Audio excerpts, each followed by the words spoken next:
ನಮಸ್ಕಾರ ಫ್ರೆಂಡ್ಸ್, ಲೀಲಾ ಅಡುಗೆ ಮನೆಗೆ ಸ್ವಾಗತ ಸುಸ್ವಾಗತ. ನೀವಿನ್ನೂ ನನ್ನ ಚಾನಲ್ಗೆ ಸಬ್ಸ್ಕ್ರೈಬ್ ಮಾಡಿಲ್ಲ ಅಂದರೆ ಪ್ಲೀಸ್ ಸಬ್ಸ್ಕ್ರೈಬ್ ಮಾಡ್ಕೊಳ್ಳಿ, ಹಾಗೆ ಪಕ್ಕದಲ್ಲಿರೋ ಬೆಲ್ ಐಕನ್ ಕೂಡ ಕ್ಲಿಕ್ ಮಾಡಿ. ಇವತ್ತಿನ ರೆಸಿಪಿ ಏನಂತಂದರೆ ವೆಜಿಟೇಬಲ್ ಬ್ರೆಡ್ ಟೋಸ್ಟ್ ಹೇಗೆ ಮಾಡೋದು ಅಂತ ನೋಡೋಣ ಬನ್ನಿ. ಮೊದಲು ಇಲ್ಲಿ ಪ್ಯಾನ್ ಇಟ್ಕೊಂಡು ಸ್ವಲ್ಪ ಆಯಿಲ್ ಹಾಕಿ, ಕರಿಬೇವಿನ ಎಲೆ ಹಾಕಿ, ಸ್ವಲ್ಪ ಜೀರಿಗೆ, ಸಾಸಿವೆಯನ್ನು ಹಾಕಿ, ಚಿಕ್ಕದಾಗಿ ಕಟ್ ಮಾಡಿರುವಂಥ ಮೆಣಸಿನಕಾಯಿಯನ್ನು ಹಾಕಿ ಚೆನ್ನಾಗಿ ಫ್ರೈ ಮಾಡ್ಕೋಬೇಕು ಫ್ರೆಂಡ್ಸ್. ಈಗ ತುಂಬ ಸಣ್ಣಗೆ ಕಟ್ ಮಾಡಿರುವಂಥ ಈರುಳ್ಳಿಯನ್ನು ಹಾಕಿ ಚೆನ್ನಾಗಿ ಫ್ರೈ ಮಾಡ್ಕೊಳ್ಬೇಕು ಫ್ರೆಂಡ್ಸ್. ಸ್ವಲ್ಪ ಟೊಮೆಟೊ ಹಣ್ಣು, ಮನೆಯಲ್ಲಿರುವಂಥ ಎಲ್ಲ ವೆಜಿಟೇಬಲ್ಸು ಚಿಕ್ಕದಾಗಿ ಕಟ್ ಮಾಡಿ ಈ ಥರ ಫ್ರೈ ಮಾಡಿ ಕೊಡ್ಬೋದು. ಇಲ್ಲ ಯಾವುದೂ ಇಲ್ಲ ಅಂತಂದರೂ ಕೂಡ ಟೊಮೆಟೊ ಈರುಳ್ಳಿ ಇಷ್ಟೇ ಹಾಕಾದರೂ ಮಾಡ್ಕೋಬೋದು ಫ್ರೆಂಡ್ಸ್.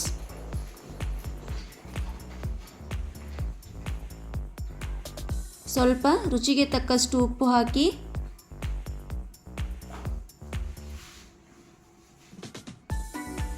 ಐದು ನಿಮಿಷದಲ್ಲಿ ರೆಡಿ ಆಗುವಂಥ ಈವ್ನಿಂಗ್ ಸ್ನ್ಯಾಕ್ಸ್ ಫ್ರೆಂಡ್ಸ್. ಇದು ತಿನ್ನೋದಕ್ಕೆ ತುಂಬ ರುಚಿಯಾಗಿರುತ್ತೆ. ರೆಡ್ ಚಿಲ್ಲಿ ಸಾಸ್ ಅರ್ಧ ಸ್ಪೂನ್ ಆಗುವಷ್ಟು ತೊಗೊಂಡಿದ್ದೀನಿ, ಗ್ರೀನ್ ಚಿಲ್ಲಿ ಸಾಸ್ ಅರ್ಧ ಸ್ಪೂನ್ ಆಗುವಷ್ಟು ತೊಗೊಂಡಿದ್ದೀನಿ, ಹಾಗೆ 1 ಸ್ಪೂನ್ ಆಗುವಷ್ಟು ಟೊಮೆಟೊ ಸಾಸ್ ತೊಗೊಂಡಿದ್ದೀನಿ. ಈಗ ಇದನ್ನೆಲ್ಲ ಹಾಕಿ ಚೆನ್ನಾಗಿ ಫ್ರೈ ಮಾಡ್ಕೋಬೇಕು ಫ್ರೆಂಡ್ಸ್.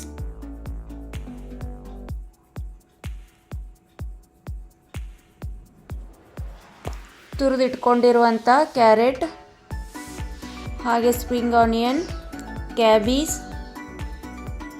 ನಾನು ಇಲ್ಲಿ ಸ್ವಲ್ಪ ಕ್ವಾಂಟಿಟಿ ತೊಗೊಂಡಿದ್ದೀನಿ, ನೀವು ಬೇಕಂದರೆ ಜಾಸ್ತಿ ಕೂಡ ತೊಗೋಬೋದು.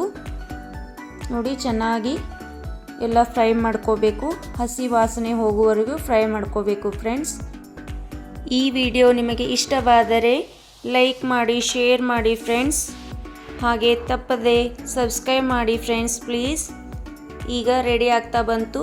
ಸ್ವಲ್ಪ ನಾನಿಲ್ಲಿ ಚಿಲ್ಲಿ ಪೌಡರ್ ಹಾಕ್ತಿದ್ದೀನಿ, ಖಾರದ ಪುಡಿಯನ್ನು ಹಾಕ್ತಿದ್ದೀನಿ.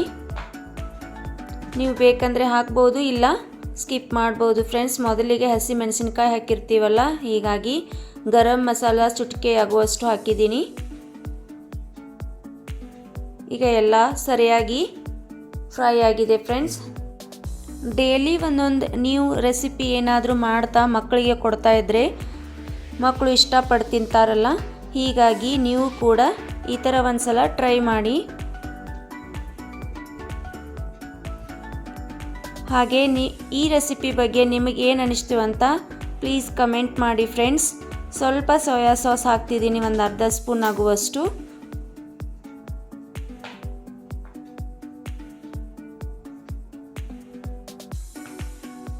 ಈಗ ಕಟ್ ಮಾಡಿ ಇಟ್ಟಿರುವಂಥ ಕೊತ್ತಂಬರಿ ಸೊಪ್ಪನ್ನು ಸ್ವಲ್ಪ ಸೇರಿಸ್ತಾ ಇದ್ದೀನಿ. ನೋಡಿ, ನೋಡೋದಕ್ಕೆ ಎಷ್ಟು ಕಲರ್ಫುಲ್ಲಾಗಿ ಎಷ್ಟು ಚೆನ್ನಾಗಿ ಕಾಣಿಸ್ತಾ ಇದೆ ಫ್ರೆಂಡ್ಸ್. ನೀವು ಕೂಡ ಮಿಸ್ ಮಾಡದೆ ಈ ರೆಸಿಪಿ ಒಂದ್ಸಲ ಟ್ರೈ ಮಾಡಿ ನೋಡಿ ಫ್ರೆಂಡ್ಸ್. 5 ನಿಮಿಷದಲ್ಲಿ ರೆಡಿಯಾಗಿದೆ. ಈಗ ಇದನ್ನು ಸೈಡ್ ಇಟ್ಟು ಬ್ರೆಡ್ ಟೋಸ್ಟ್ ರೆಡಿ ಮಾಡ್ಕೊಳ್ಳೋಣ ಫ್ರೆಂಡ್ಸ್, ಬನ್ನಿ. ನಾನಿಲ್ಲಿ ಒಂದು ತವ ಇಟ್ಟು ಸ್ವಲ್ಪ ಆಯಿಲ್ ಅಪ್ಲೈ ಮಾಡಿ ಬ್ರೆಡ್ ಈ ಥರ ಟೋಸ್ಟ್ ರೆಡಿ ಮಾಡ್ಕೋಬೇಕಾಗುತ್ತೆ ಫ್ರೆಂಡ್ಸ್.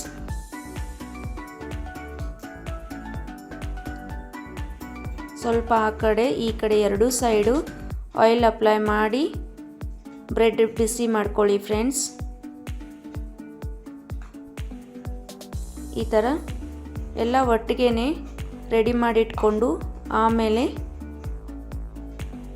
ವೆಜಿಟೇಬಲ್ನ ಒಂದೇ ಸಲ ರೆಡಿ ಮಾಡ್ಕೊಳ್ಳೋಕ್ಕೆ ಅನುಕೂಲ ಆಗುತ್ತೆ ಫ್ರೆಂಡ್ಸ್. ಹೀಗಾಗಿ ಬ್ರೆಡ್ ಟೋಸ್ಟ್ ರೆಡಿ ಮಾಡ್ಕೊಳ್ಳಿ. ಈಗ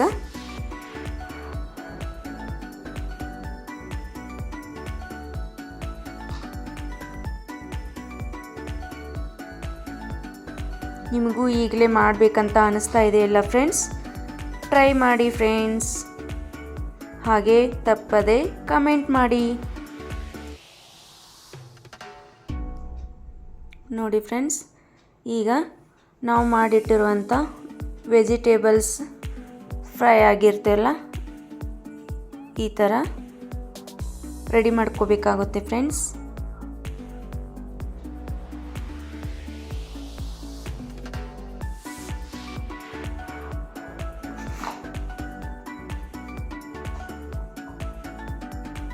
ರೆಡಿ ಆಗಿತ್ತು ನೋಡಿ ಫ್ರೆಂಡ್ಸ್. ಈ ವಿಡಿಯೋ ಪೂರ್ತಿಯಾಗಿ ನೋಡಿದ್ದಕ್ಕೆ ಧನ್ಯವಾದಗಳು.